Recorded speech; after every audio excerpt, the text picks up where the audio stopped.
We're in part 3 in Pokemon Blue. I almost forgot what we were doing. So last time you said about my favorite Generation 1 Pokemon. What's yours?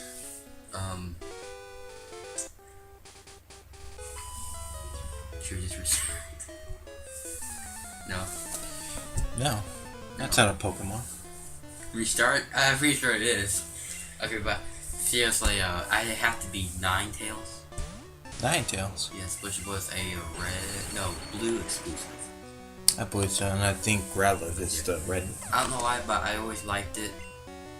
Despite it is a fire type, but despite fire being my least favorite type out of all types, I just don't really like fire. But my favorite Generation 1, it's not just my Generation 1, it's my favorite Pokemon through all generations. Out of all Pokemon that has come out. All like 721, I think. I guess so. If that's yeah. But yeah, Vulpix has.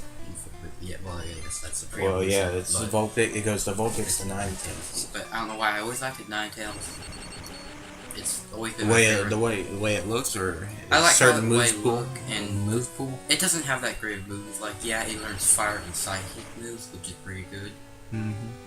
Actually, it doesn't really learn that much psychic moves until Generation 5 or 6. I think it's 6 when it can actually learn psychic. In fact, I think in the original Generation 1, I don't think it learns any psychic moves.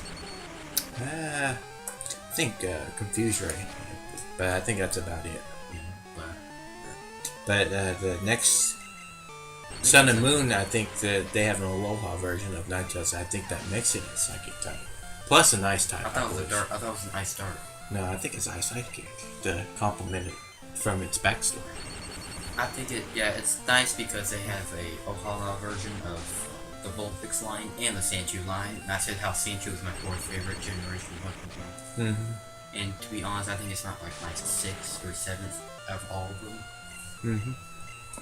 But well, anyway, to the video. This whole video is nothing but just trainers fighting all the way up to Mount Moon. So yeah, it's not gonna be very good to look at.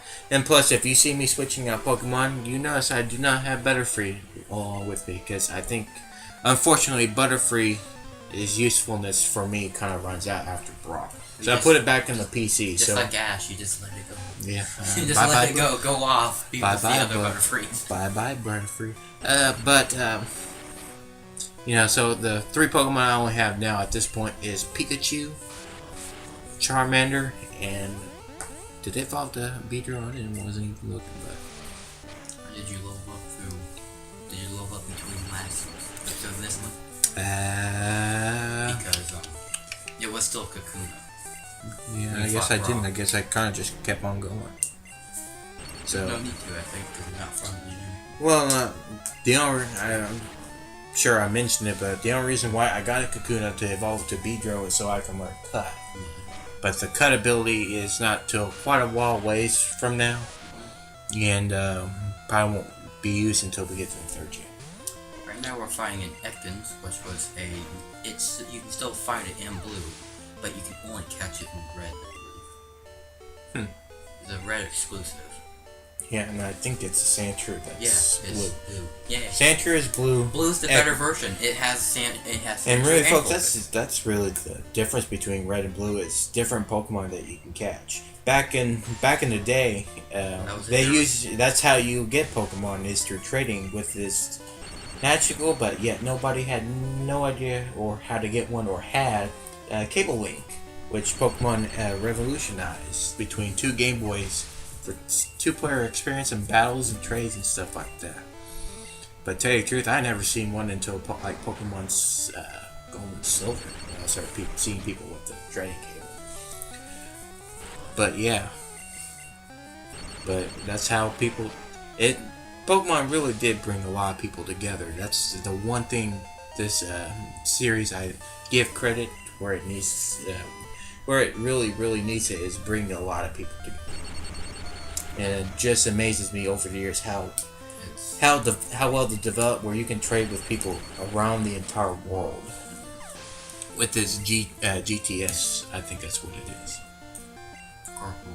I don't know what it stands for. I think I know the G stands for Rainbow Transport Pokemon is GTS. I know that's what it is. But I think the G stands for global. I don't know what the request stands for. But yeah. There's only so many bug catchers I can only fight.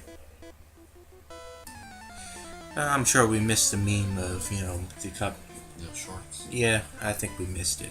Oh, I thought it was this term you're finding now that said it. No, I think it was the one either we just fought or the last one. Yeah, the Spearow. I think you caught one in the first episode. I did. Or you at least ran into one. I know you fought one right before the second raffle was blue. And I know you ran into one. I don't know if you caught it, but Spearow is a flying type. Normal flying, yes. Well, most birds are probably kind of normal flying, with the exception of some.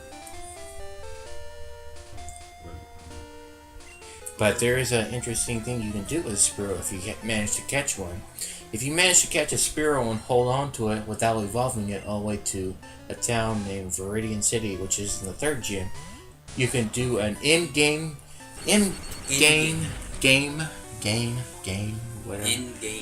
trading with a rare Pokemon you can only get by trading, and it's not the only one. There's other Pokemon that you can get by trading. Pokemon. Only by trading? Yeah, in this game, which is called a Farfetch. Yes, but when you get it, it comes with a nickname. Yeah, it's called Dux, which is DUX. I don't show it off, and I'm sure we'll bring mention to all the other ones that we run across to, just to give insight what Pokemon you can have, and it's usually the Pokemon you can't really get too, and sometimes it's the only way you can get the Pokemon. Yeah, you just fought a Nidoran male, I believe it was. Yeah, and Generation 1, a Nidoran male and Nidoran female are the only Pokemons that have genders. Yep. But they evolve different ways. Yes, they're considered to be two different Pokemons, and they are. Yeah, and that's the only Pokemon I know that. Well, I'm sure. No, I think the Honeycomb Pokemon are different. I think you need a female one to get it to a Vespiquen. Yeah. Generation 4. Which is kind of weird when you stop and think it looked cool back then, but when you think about it now, a male Nidoran and a female Nidoran taking up 2 spots in a Pokédex that you could easily you can program like that. Yeah, and just show up just Nidoran. Yep, but then again, I don't think the Game Boy had that capability of doing such things like that. I think they were very limited. So. Now I believe this is where we get to see just a pure normal type here. We ran into a Rattata here, which we'll make mention later. Yeah, I don't remember running into a Rattata. I was a trainer. Yeah, Jigglypuff. It has a gimmick where its main thing is it sings. And it's use it right there, and every time you sing it will follow the Pokemon to sleep. The way sleep works in the game is that you won't be able to attack, and you got very lucky with the first turn to sleep. Yeah, until I got disabled. Yeah. And the way is like each turn that you're asleep increases the chance of you waking up. Sometimes you can awake the first turn, like just happened right there. So. And Generation 1, there'll be some other moves that we'll run, and I do remember seeing it. We will run into a certain move that later Pokemon games will get this fixed. But there's a lot of moves in here that you either sleep or a certain move that we get caught in called Wrap that we can't escape from it until it ends. I think the Onix from Brock actually knows that move.